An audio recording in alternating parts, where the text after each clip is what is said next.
kontrabida raw ngayon na aktres sa tambalang Katden. At ito nga ay si Sanya Lopez na inalma naman ng mga Sanden fan. Buwelta nila, mas may chance nga raw ang Sanden dahil same network sila. Talbog. Kasi isa lang naman natin magkasama sa Pulang Araw si Pulang Sanya at Araw. saka si Alden. So may mga videos na kinukumpare nila kung paano sweet si Alden kay Sanya. Ganon din si Alden kay Catherine.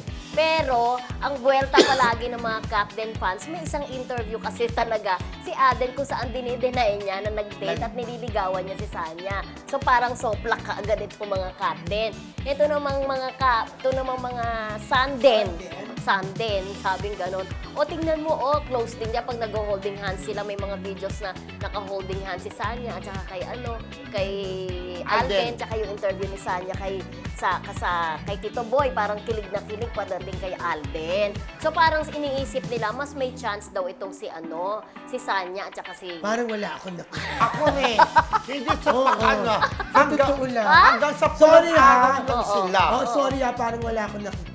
sa Ako rin. Katden. Meron. Oo, di ba? Pero kita mo, di ba, tapos na nga yung shooting, tapos na yung showing ng pelikula, pero yun nga, consistent si Alden sa pagpunta-punta sa bahay ni Catherine, di ba? Yes, Talaga, oo. at balita nga natin ni Friendship Wilden, na doon sa aming source, nahulog na rin daw ang loob ni Catherine kay Alden. Etong Sanden na to, parang hanggang dyan lang siya Sa Pulang Araw.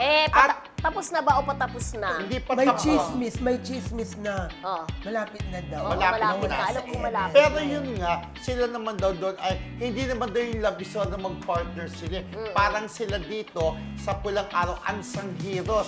Si Alden at saka si Sanya. Hindi sila wala mag-partner, namang may love story. Wala namang Pero kasi- wala namang kilig-kiligan Oo, doon. pero kasi... Taray ni Friendship. Pero kasi Wala di ba, talaga. gumawa rin sila kasi ng Before. pakailanman, di ba? So talagang siniship din silang dalawa. Dahil alam naman natin si Sanya, no boyfriend since birth. At ang sabi nga ni Oo. Sanya rin before, Oo. na talagang dream niya talaga maka-work dati pa Si si Alden. Alden. Pero tingnan natin kung Yeah. halimbawa, gawan sila ng GMA ng project na may Ako ay down. Di ba? Pero itong Pulang Araw, wala namang kilig-kiligan doon. Wala nga, kasi O, wala doon namang natin love makikita kung story. may magic. Oo. Kung may magic, kung talagang love story ang Oo, na igawang di ba? teleserye sa kanila o movie. Oo, Pero ako, tingnan natin. naniniwala ko talagang mas dapat nang masundan ang Katden Project kaysa yung Sanden na, di ba? Although wala naman tayong against kay Sanya. Siyempre, love naman natin si Sanya. Correct. Talagang Katden talagang bonggang-bongga, sikat na sikat ngayon na dapat ang magkaroon na ng teleserye.